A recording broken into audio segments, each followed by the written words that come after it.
রাসূল সাল্লাল্লাহু আলাইহি ওয়াসাল্লাম গভীর নিদ্রায় ছিলেন। হঠাৎ তিনি এক আশ্চর্য স্বপ্ন দেখলেন। স্বপ্নে তিনি দেখলেন জিবরাইল আলাইহিস সালাম তার পাশে দাঁড়িয়ে আছেন আর তার হাতে একটি রেশমি রুমাল। রাসূল সাল্লাল্লাহু আলাইহি ওয়াসাল্লাম কৌতূহল ভরে জিজ্ঞেস করলেন, হে জিবরাইল, এটি কি? জিবরাইল আলাইহিস সালাম বললেন, ইয়া রাসূলুল্লাহ, আপনি খুলে দেখুন। আপনি খুলে দেখুন। নবীজি ধীরে ধীরে রুমালটি খুললেন। খুলতেই তিনি দেখলেন এক স্নিগ্ধ, পবিত্র ও উজ্জ্বল মুখ। তিনি বিস্মিত হয়ে দেখলেন সেটি তার প্রিয় বন্ধু আবু বকর রাদিয়াল্লাহু তাআলা আনহুর কন্যা আয়েশা রাদিয়াল্লাহু তাআলা আনহার চেহারা। তিনি অবাক হয়ে জিজ্ঞেস করলেন, কেন আমাকে এই চেহারাটি দেখানো হলো?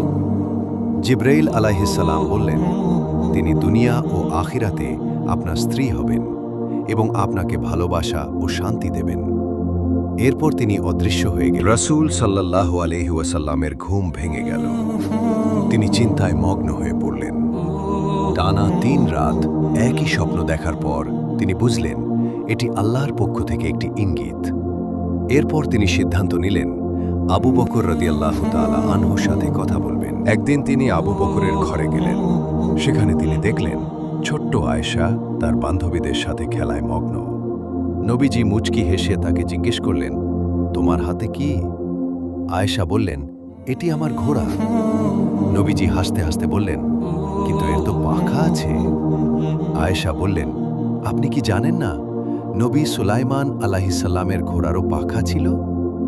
তার বুদ্ধিমত্তা ও সরলতা নবীজিকে আনন্দিত করল।